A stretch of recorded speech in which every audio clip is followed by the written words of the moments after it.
Thank you so much, Professor. So we're trying it on me right now. And again, Jacob Granit from the Swedish Agency for Marine and Water Management. And I have the honor to support moderating this second session of today and panel on lessons learned, regional best practices in sustainable management of water. And we have 7 presentations from 6 countries during this session. So we have to keep time and learn as much as we can. And starting off is Dr. Brenda Pracheil, who is an earth scientist and fisheries biologist at the Pacific Northwest Natural Laboratory. And this is under the United States Department of State's these energy laboratories fit. And so please, you're welcome to take the floor. Awesome. Well, thank you everyone for having me. I'm so excited to be here and honored to be able to give this this talk today, talking about environmentally sustainable hydropower in the U.S. As in the introduction, I'm a fisheries biologist at Pacific Northwest National Lab, which is a Department of Energy lab in the U.S. I'm also the chair of the board of the Low Impact Hydropower Association, which is a volunteer organization, volunteer position. So I'll talk quite a bit about sustainability today. Hopefully this will work. Let's see. The advanced. There we go. All right, super. Just need to be closer. So hydropower in North America, the U.S. is the 3rd largest producer of hydropower in the world. In North America, we're the largest hydropower producer. And in the U.S., it's a really diverse country as far as geographically, hydrologically, lots of different rivers that go through lots of different ecosystems, more than 700 different species of freshwater fish, and many of those are impacted by hydropower.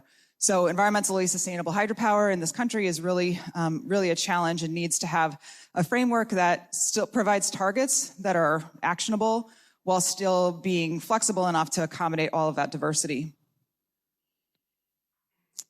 Let's see. Is there something I need to point at better? Oh, there we go. Okay. This map of the U.S., you can see all these little gray dots. Those are individual hydropower facilities, and there's actually more than one dot in many of those places. There's something like 2,200 hydropower facilities in the U.S. for a total of 102 gigawatts installed capacity. Of that 102 gigawatts, 80 gigawatts of that is conventional hydropower, so hydropower in a river with a dam.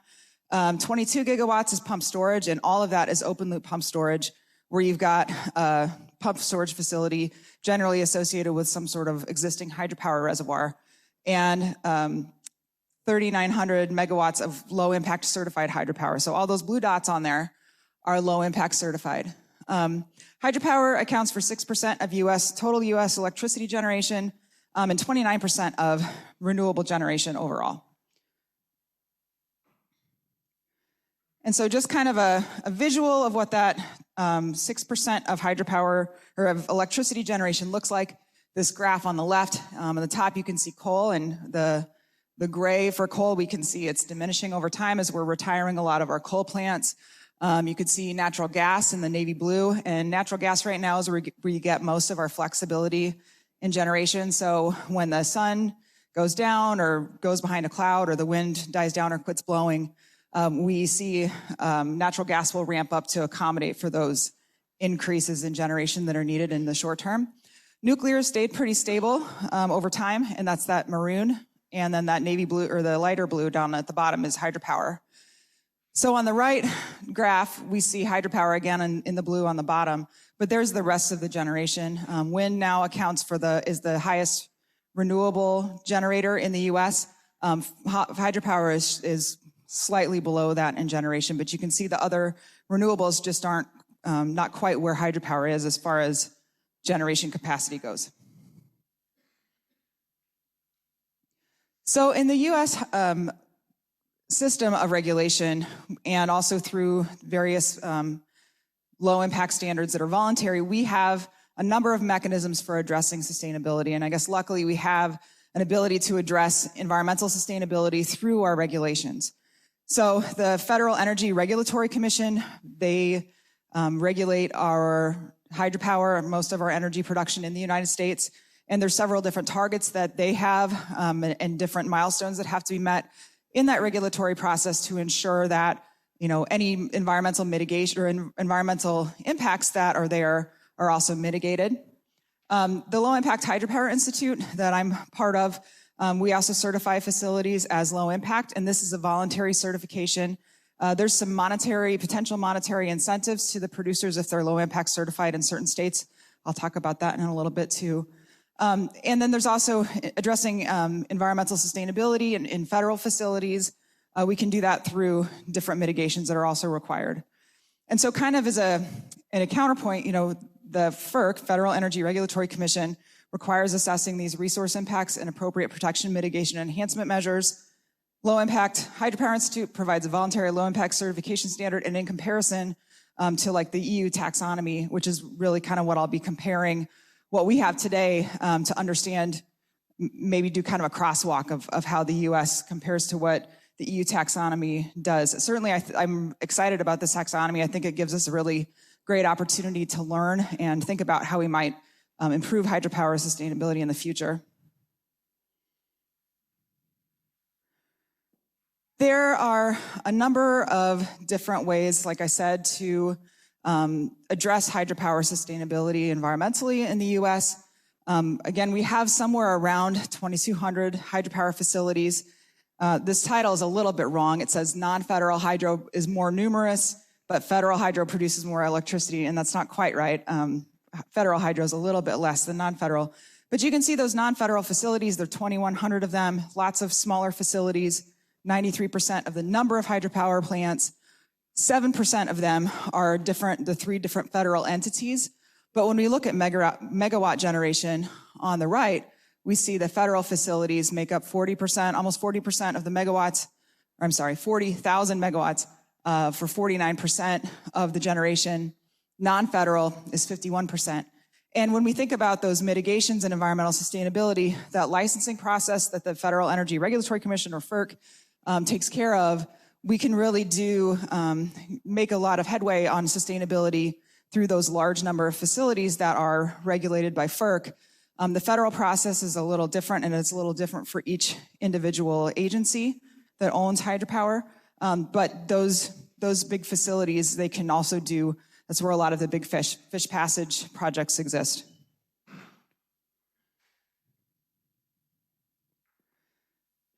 So to get a little more specific about how this works, so FERC requires a pretty extensive understanding of environmental characteristics at a facility as part of their helping to address environmental sustainability measures.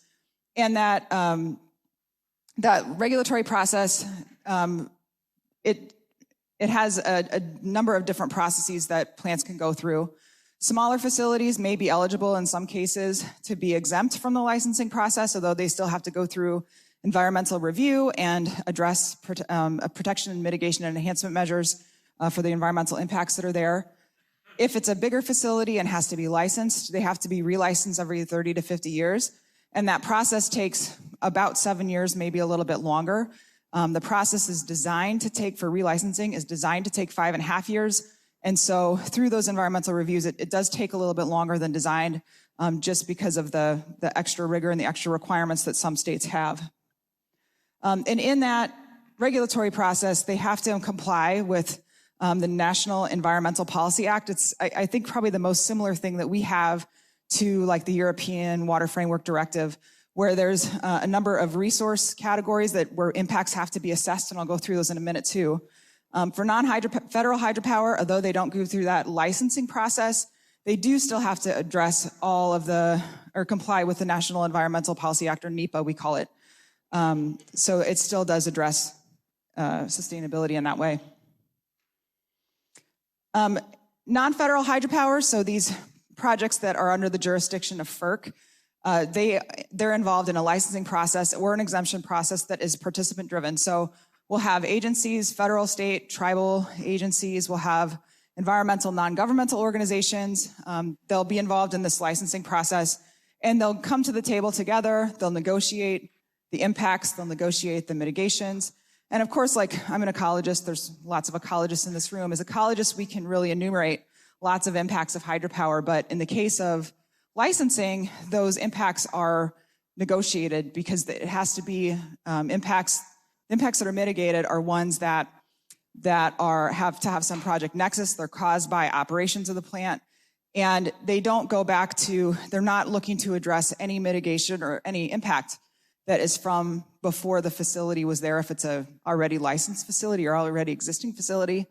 It's just looking to address impacts that are new or ongoing since the time of the last license. So it's not everything, they're not mitigating every single effect, just ones that are kind of newer. Fish passage at these facilities, in the US, fish passage can be required, but it's not common. Probably 5 to 10% of facilities have upstream fish passage. Most of the way that we address impacts of downstream passage through turbines are through closer rack spacing on trash racks, or having some sort of barrier or entrainment prevention net that will keep fish from going through the turbines. But the upstream passage is only really constructed when it's required by regulators, and generally that's just in cases where there's some sort of anadromous fish that's migrating in from the ocean that can't get upstream. If there's specific targets for flows, so environmental flows for biota or recreation, those are also negotiated by participants. So the impacts and the mitigations and how those are carried out are all part of that negotiation process. So here's kind of a crosswalk in a more direct way between the FERC resource categories and what are addressed in that, and the EU taxonomy. Places in the EU taxonomy that have the big stars are pretty explicitly addressed in that FERC licensing process. Places with the asterisks are kind of indirectly addressed or addressed in a few different places. So FERC, they have to assess aquatic resources, geological and soil resources, terrestrial resources. T&E is threatened and endangered species. Cultural and historic resources, which are getting to be a more growingly important part of the process. Land use and visual resources, recreation resources, and socioeconomic resources. The sustainable use and protection of aquatic resources are addressed through several of those different categories or resource categories. Obviously, aquatic resources, threatened and endangered species, maybe land use and visual resources, just depending, and recreation resources. Pollution prevention and control, there's a lot of water quality regulations that have to be implemented. Every state in the country has a specific water quality certification requirements and targets that have to be met, maybe for dissolved oxygen or mercury or other sorts of water quality issues.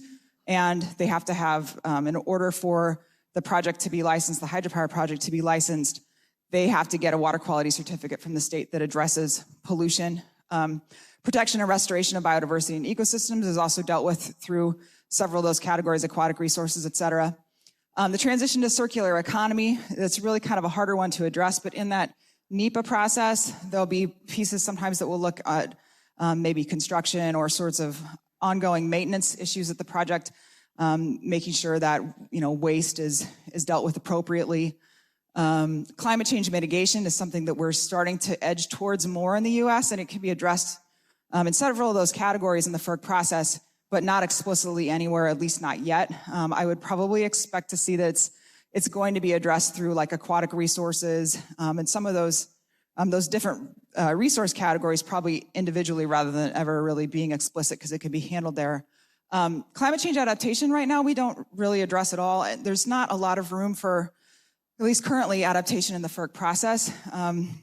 There's pushback when there's some kind of evolving regulation or evolving requirements and licenses, because that's uncertainty to a producer. And so generally things like adaptive management is not a common thing that we see taking place that might be climate change adaptation sorts of issues, or that could address that part. So, but these are great targets, I think, in a lot of places, and good things to think about as we think about more sustainability in hydropower in the US. Okay. Oh, went too far.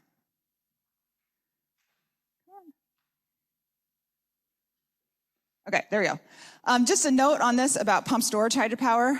Pump storage is where we have a pump that will pump water uphill to an upper reservoir that will then be released at a later point.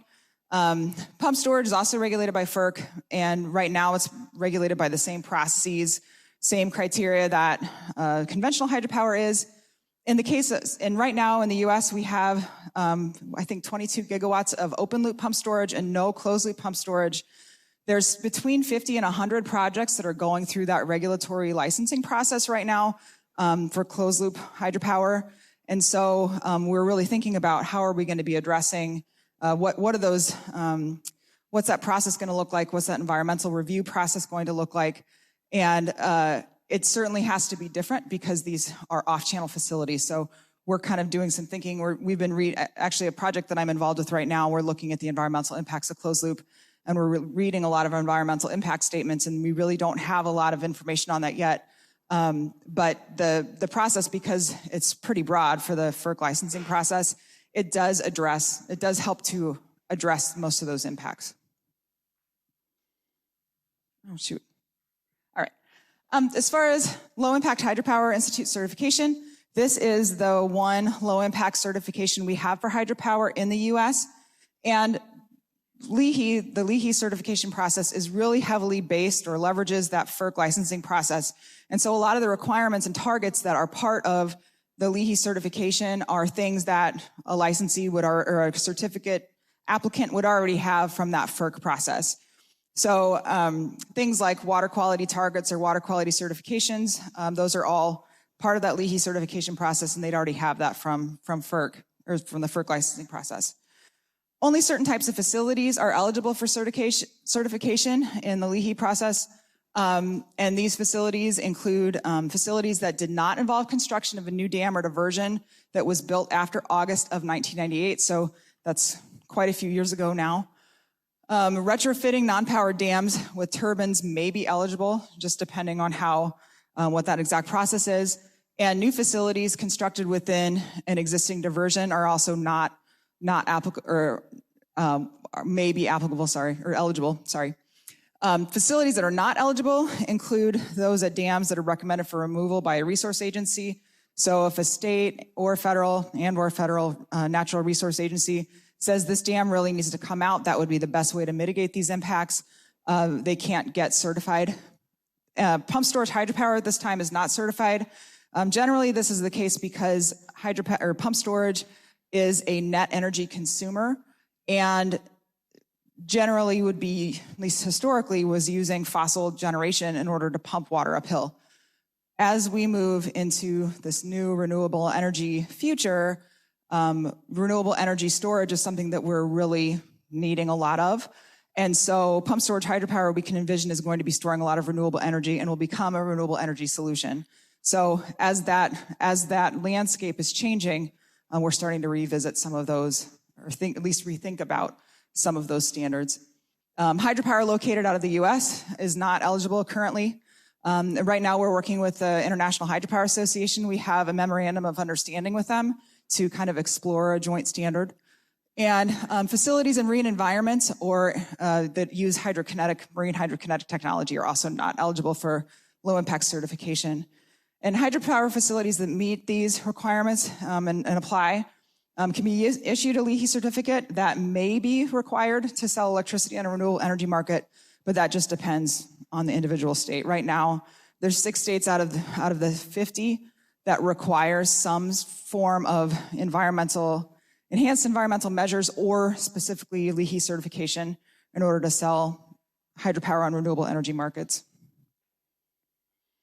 And here's a crosswalk of LEHI certification with the EU taxonomy. Again, the big stars are ones that are explicitly addressed, and it's the same big stars and the same asterisks from the FERC slide.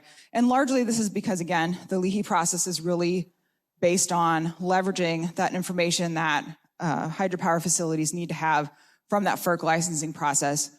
The biggest difference is that the LEHI process, the LEHI criteria are listed, they're a little bit more specific. So rather than just saying aquatic resources, it does provide specific targets, specific metrics and categories for aquatic resource evaluation. So things like ecologically supportive flow regimes, and upstream fish passage and downstream fish passage and protection. All of those are very explicit as to what sorts of aquatic resource outcomes they want to see or want to have evaluated, which is more, again, more specific than what FERC requires. And a note about pump storage, again, with Leahy, as I was saying before, pump storage is not currently eligible because it's been a net energy consumer and creating greenhouse gas emissions through pumping, at least that was the assumption, through pumping with fossil generation. But again, this may change in the future, just as it's required for more renewable energy. But a new standard would need to be developed, just because the Leahy standard is based on in-channel conventional hydropower, based on flows, based on fish passage, and those things we just wouldn't really have to think about so much in pump storage, especially not closed loop. So each of these criteria for the Leahy standard has a goal statement to define the objective or purpose. Leahy's got a great website that shows the certification handbook if you're interested, and gives lots of detail on what that standard looks like. There's tiers of standards for each criteria that a plant can use or a facility can use to meet that certification requirement. And there's some nice, very specific language that's in the standard that provides targets for facilities, so it's pretty clear if they meet it or not. And I just wanted to provide a couple case study examples for what we think of as sustainable hydropower in the US and where it's going, what's some particularly sort of innovative solutions. And there's lots more of innovative solutions in these, but these are just kind of two that were good examples. So as far as innovation and environmental flows, one of the things that's being explored, this was a project that was, it was a master's project by Sarah Feifel at University of Massachusetts Amherst, and it was funded and supported by the Nature Conservancy. But this was looking at a facility on the Connecticut River, so up in the northeastern United States. And they had been a hydro peaking facility where they would peak power production during times where energy prices were really high, and then they would drop flows down lower when generation wasn't as profitable. And if we create environmental flow requirements that may limit flexible operations that are maybe just depending on the market, may be needed to help grid reliability. But in this case, they created an optimization algorithm and ran that algorithm to determine, when are the times where prices are the most profitable to the energy company, and what would happen if we did, allowed unrestricted peaking during that narrow window of time and went to run-of-the-river operations shortly there, like at other times than that. And in that optimization algorithm, what they found out was that, they were able to create, their optimized solution had 95% of inflow equaling outflow in their flow regime. 5% of that time was peaking, but the power companies still retained 99% of their annual revenue, which is pretty amazing. So the natural resource agencies were happy because it provided a pretty good solution for fish. The power producer was really happy because it didn't really cut into the revenue and really helped drive an environmental solution. So things like this optimization, as we get more computing power widely available, can be really accessible. Also, innovations in fish protection and low impact siting. This is the 200th Leahy facility. It was just certified last week. And actually the Natel Corporation owns this facility, and they're actually here, so you should find them and talk to them about this. But this is the Monroe Drop facility. It's now Leahy certified. It's sited in an irrigation canal, so irrigation canals are already impacted environments. So thinking about places where we're not making new impacts, that's a good way to avoid impacts. They also installed their restoration hydropower turbine, which can even pass large salmonids safely, but it's designed to, it's designed with curved blades that deflect fish away. It's got a fish-safe runner and a slanted tip that all help improve survival of fish that are entrained through those turbines. So just in summary, just to kind of wrap up sustainable hydropower in the US, again, hydropower is among the largest sources of renewable energy in the US, and it does have sustainability targets built already into that regulatory process, which really helps helps create lower impact hydropower just by design when those targets are baked in. Water quality and other standards have to be met, and those impacts have to be mitigated as part of a formal process. Low Impact Hydropower Institute has a voluntary certification standard, and it may allow access to renewable energy markets in some states, just depending on what those requirements are. And also for some companies that are incentivized by corporate sustainability goals, it helps them meet those. There's certainly lots of facilities that are certified outside of those 6 states that are monetarily incentivized to be LEHI certified that are certified. And continued innovation is needed to meet this forthcoming challenges of market needs. Those couple examples that I provided in those case studies are great examples of innovative solutions to mitigations, but we need to keep pushing farther. Increase in environmental standards, certainly as climate change presents us with new challenges and new situations that we didn't even know were possible. Climate change regulations and also flexibility that's needed to accommodate that, to accommodate the growing renewable energy base is definitely things that will help to drive us towards new sustainability solutions. Thank you.